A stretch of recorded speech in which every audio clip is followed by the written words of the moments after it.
I would organize all this in a very clear way, Mm-hmm. of course, Yeah.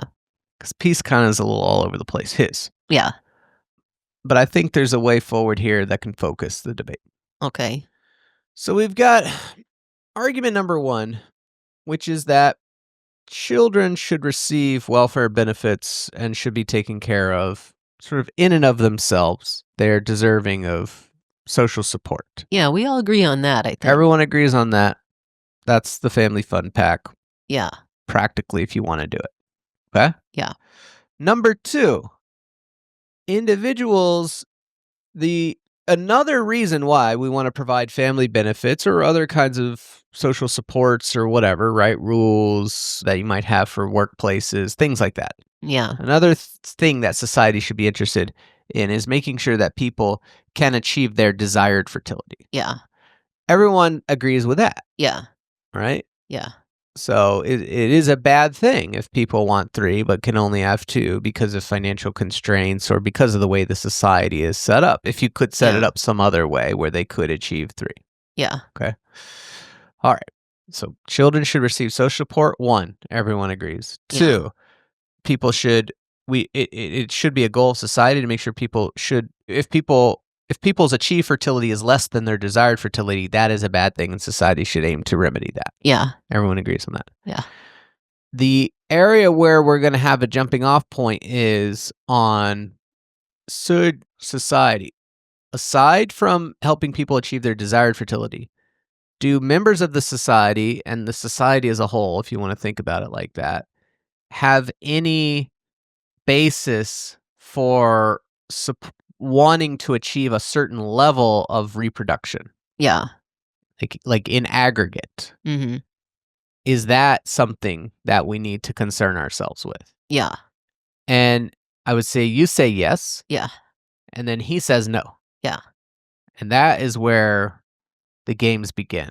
Right. He says, and this is, I was reading his piece and I was like, yeah, I anticipated all of these objections.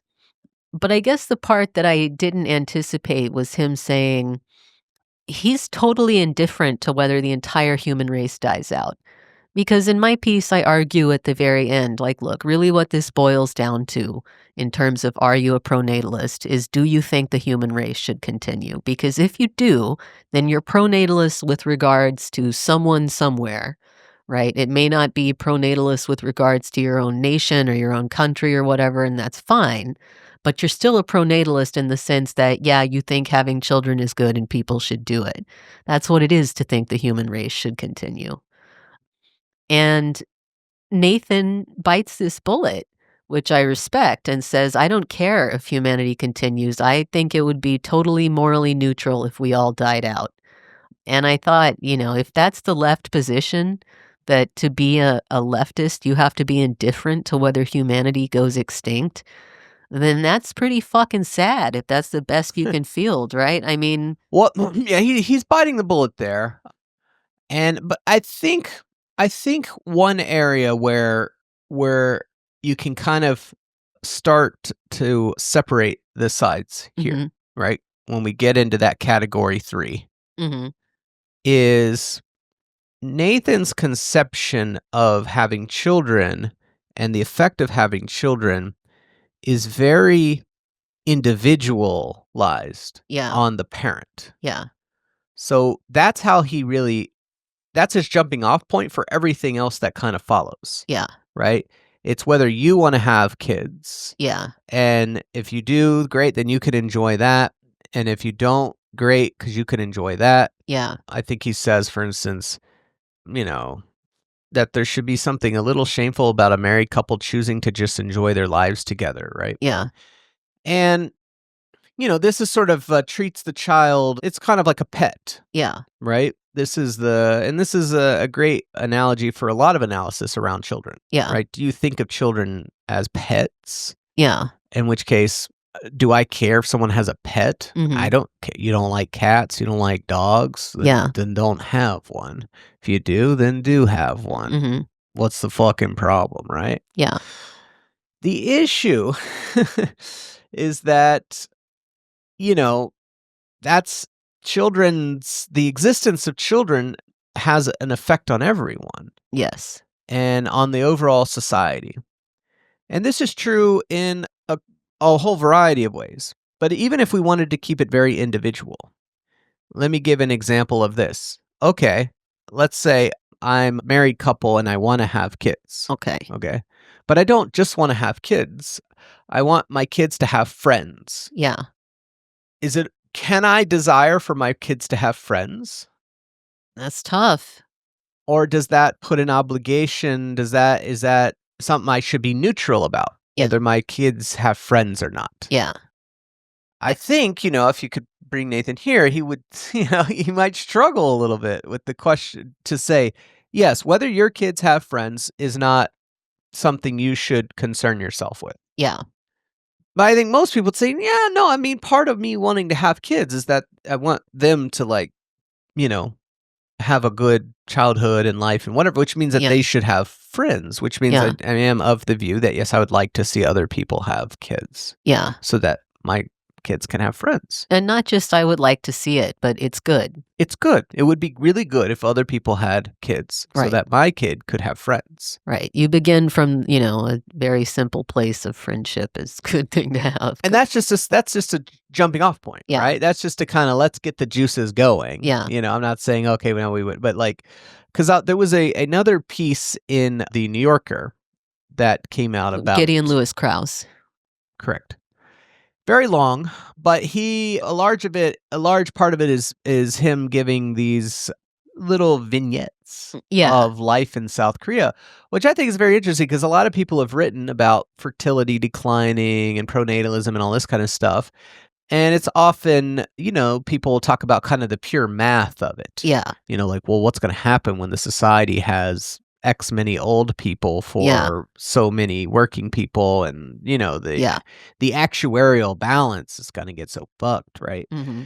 And I thought his piece was interesting because it's like, actually, but also, there's other things that are more subtle that aren't just sort of the mechanics of income transfer. Yeah, I thought this was very interesting, his piece. And so I'll read a bit from that. And this is the bit that made me think about the friend argument, right?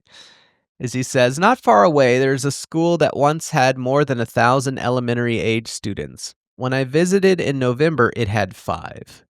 A pastel rainbow brightened the facade, and out front was a statue of a singlet-clad boy with a raised torch. The plinth's inscription read, "Physical strength is national strength." A pair of slippers had been left for me at the entryway, beside a trophy case crowded with bygone glories and a laminated poster that introduced the names and career aspirations of the 3 first graders and the 2 sixth graders. In a memorable scene and blah, blah, blah, blah, blah, right? Yeah. He goes on and he gives a whole bunch of these little bits. And, are you supposed to say that I don't care, that just doesn't matter, right? Yeah. The people who could have had kids who didn't, Yeah. they did what they wanted to do. Yeah. And the fact that my kid goes to a school where there are no other kids, there's 4 more of them. Yeah. That I don't care. There used to be 1,000. Oh my God, imagine all this robust activity, right? Pep rallies, big, I thought also about if you were to do this in the US and you had a similar kind of thing happening, it would be so great to go to a rural Texas school where those communities are so built around the football teams in the high school. And it's they don't have enough kids now for the football team. So the stadiums are just, sitting unused. And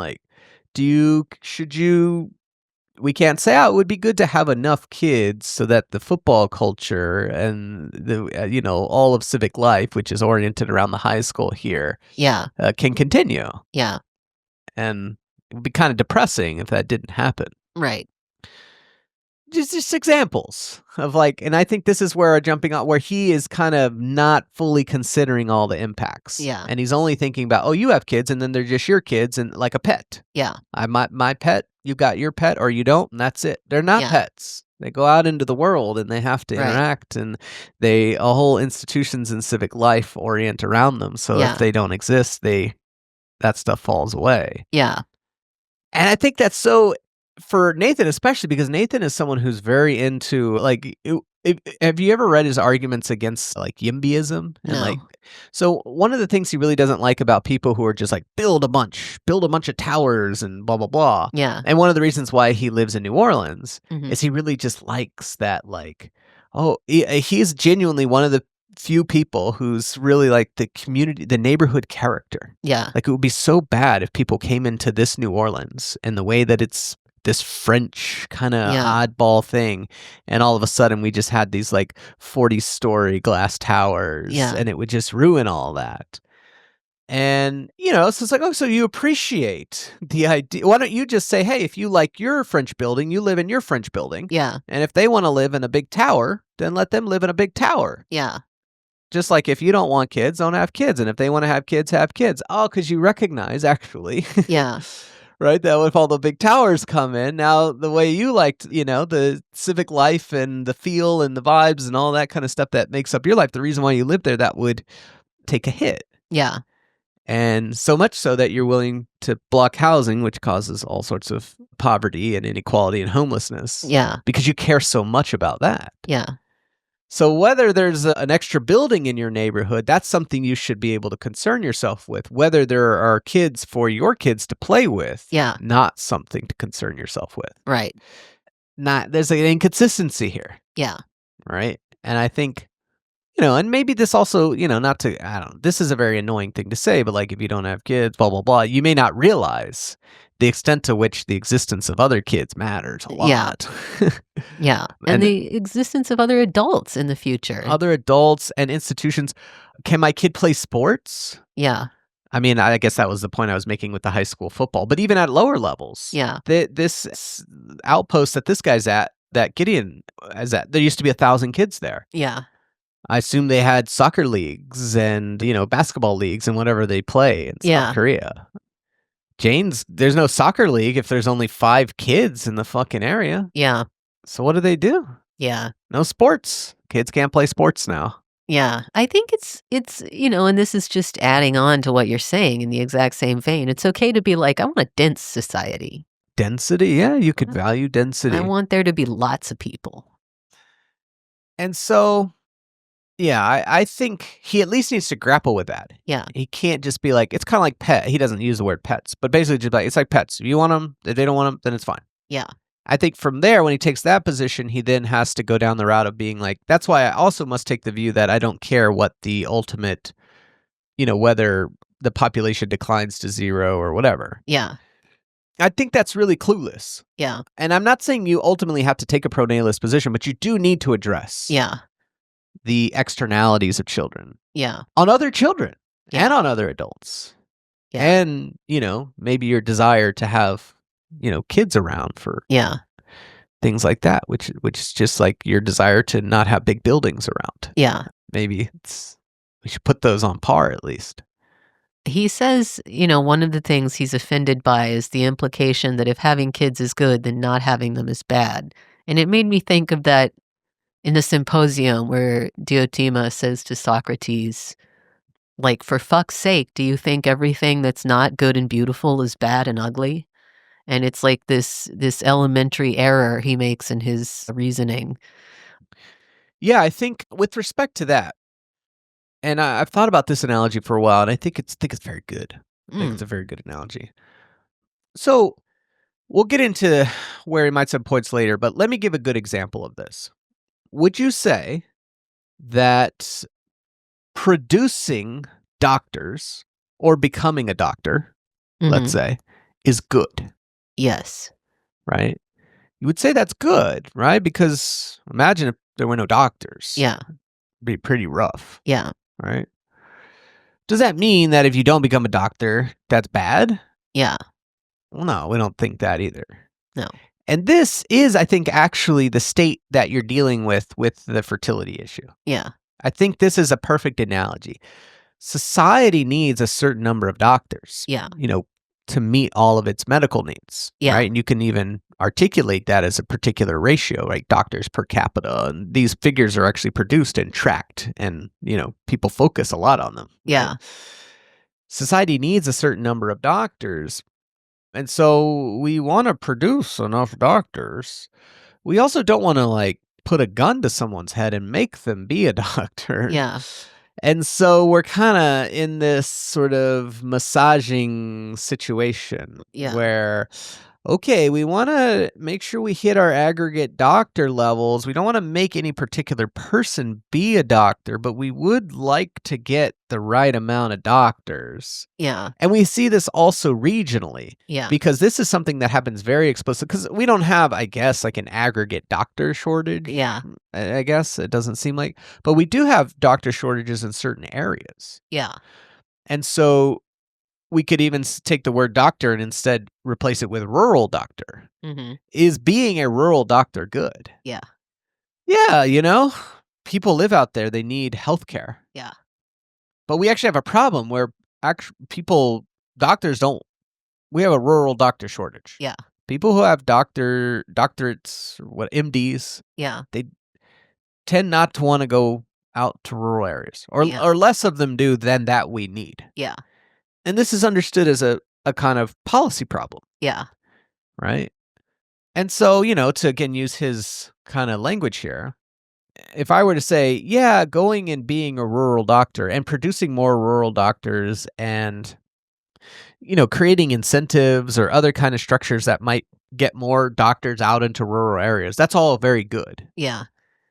Would that then mean that if you're a doctor that doesn't go to rural area, then you're bad? Yeah. No. Yeah. Right? But it's the same kind of issue. Yeah. And that, I think, is the great problem. Yeah. With both of them. The doctor one is a little more trivial, but with the fertility one, it's a little more deep. Yeah. Which is, I think it's clear that I think it's reasonable for people to want to have a certain aggregate level of child production, if you will. We also don't want to be making people have kids. Right. So we want to achieve an aggregate in a way that is freedom respecting. Yes. In the same way we want to achieve an aggregate of doctors or teachers or other professions like that. That is freedom respecting. Yeah. And it's a very delicate game to do that. Yeah. Right? Monetary incentives. We have those, for instance, for rural doctors. Yeah. If you go be a rural doctor, we'll give you $50,000 or something, right? Yeah. Monetary incentives, maybe a little bit of, nudging, hey, being a rural doctor is really noble. Being a teacher is so important. You get to,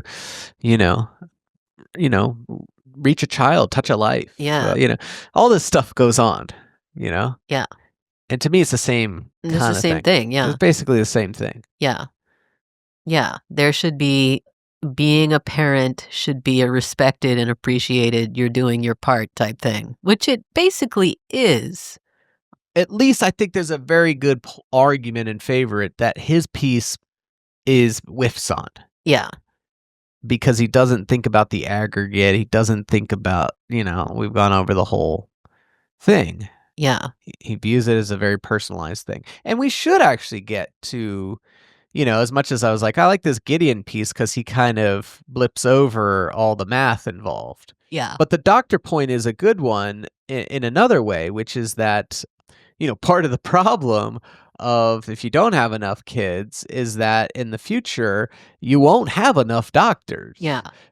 Because a lot of medical care is focused on older people. Yeah. Whether, elderly people or even people who are not quite old, but, in their 50s or whatever, right? People who aren't retired. That's where it happens, right? Kids use the least amount of healthcare.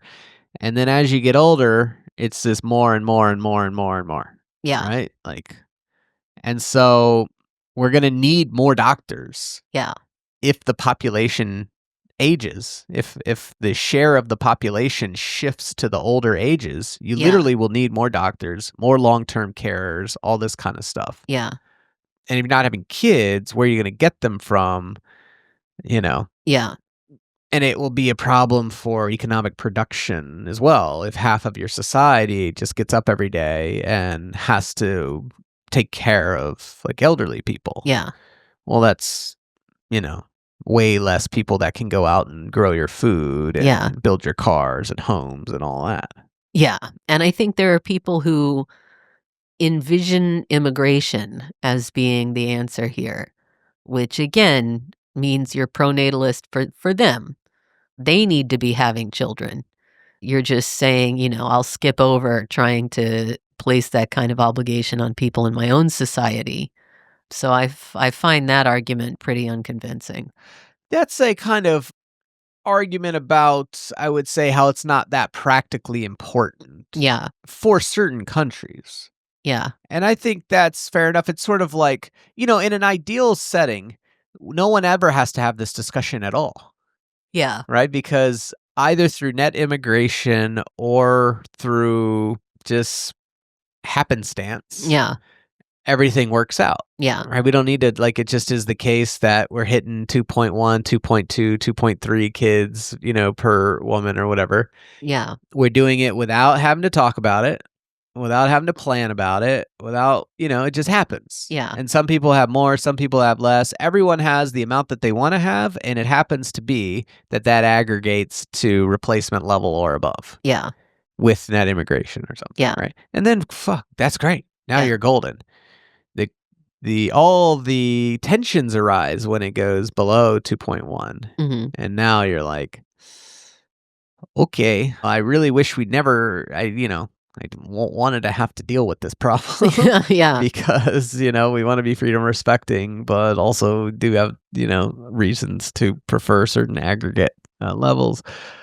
And I think immigration comes in to be like, no, we're still in that blissful period. yeah, We're in the bliss period where everything is actually fine and we yeah, don't have to talk about it. yeah, Theoretically, we may need to. yeah, There's a theoretical world where, yeah, things do dip, where net immigration and fertility is too low, and but we don't have to. yeah, So we can just leave it alone. yeah, But you're right that if that's true, yeah, and we can go that way, then it's only true because, in fact, the aggregate levels are being achieved right. in one way or another from other countries' fertility or ours or whatever. Yes, and, to drop a real hot signature style Catholic socialist take, freedom is not the highest good. It's not free either. It's neither free nor is it the highest good. There are other goods that are higher than freedom. Sometimes you got to do a little unfreedom to people. In this sense, that means conferring a moral obligation, which would mean they feel judged if they don't participate. That's the real penalty people are facing, is feeling judged. And, at the end of the day, I think that's kind of a reasonable price to pay for having the right aggregate levels of people in society. But that's a cultural thing. And that's, culture's a big ship. It's hard to turn. So it's not like I have any concrete plans for how to achieve this. I just think, I think that kind of obligation does exist. Yeah, I mean, I think so. That gets us, I guess, to the next element of it, which is, okay, to rehash again, everyone agrees child benefits in and of themselves, whatever the level of fertility in this debate. Yeah.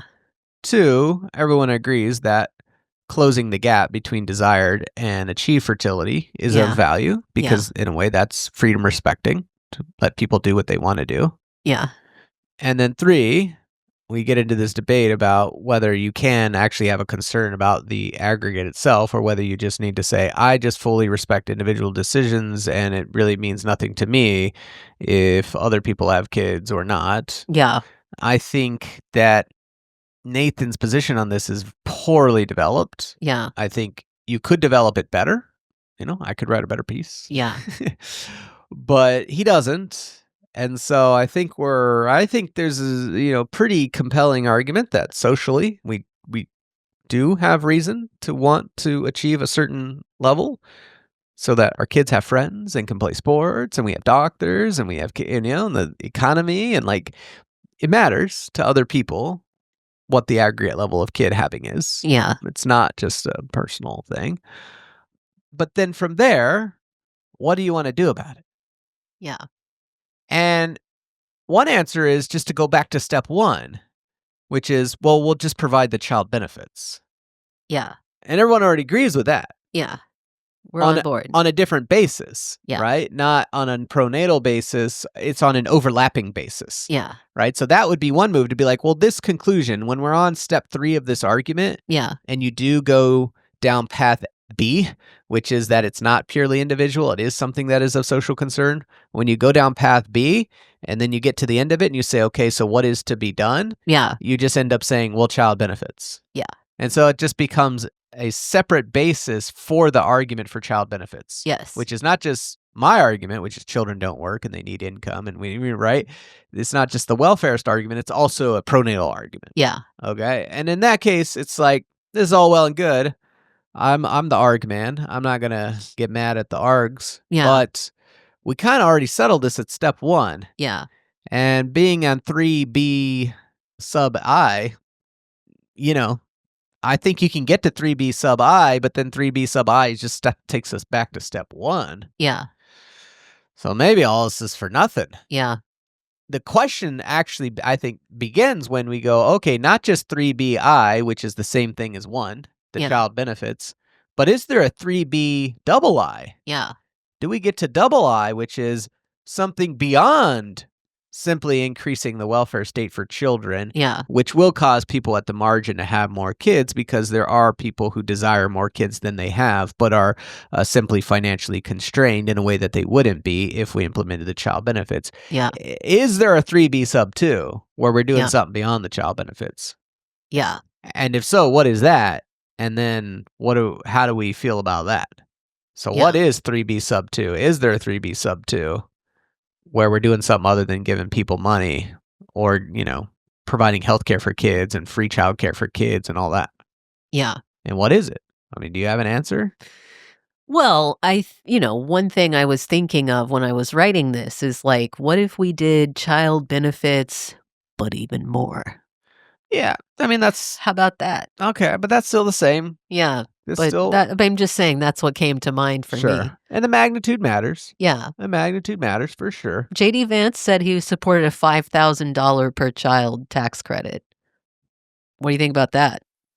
I have the mathematically rigorous child benefit level, which is the difference between the 1-person and 2-person poverty line. Okay. What is that right now? Yeah. Let me see. The reason for that is conceptually what it would mean is that adding a child will never increase your risk of poverty. Yeah. Because if you go from a 1-person family to a 2-person family because you have a kid, the difference between those two, the poverty line goes up. Yeah. For the poverty line for a 2-person family is higher than the poverty line for a 1-person family. Yeah. So if we compensate the difference between those two, that fully offsets the increase in the poverty line. And then for families with more than 2, the increase in the poverty line, is not as much even. So let's see what the poverty guidelines are right now. We've got 2-person family is 21,150. This is the HHS poverty guidelines, which is used for most benefit eligibility. Yes, this is the only one I use. Yeah. Formulas. I like other ones better personally, but this is the one they use for like SNAP and WIC and all that shit. Oh. The difference is $5,500 actually. That's quite a neat number right now, actually. Yeah. $5,500 difference. So I guess for the time being, I'm $500 more than Vance. J.D. Vance, yeah. But I think in the prior year, his might have been more.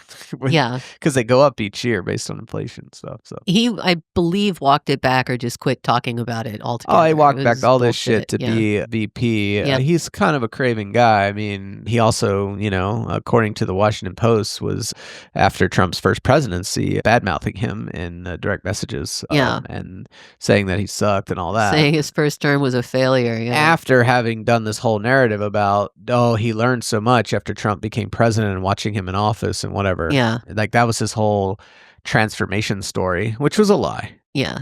So, whatever, but that's how you treat politicians in general, right? Like other than Bernie, you're always going to struggle to figure if you're going to focus a lot on who's a true believer, you're going to have a hard time because the job of politician is often incompatible with having thick true beliefs. Yeah.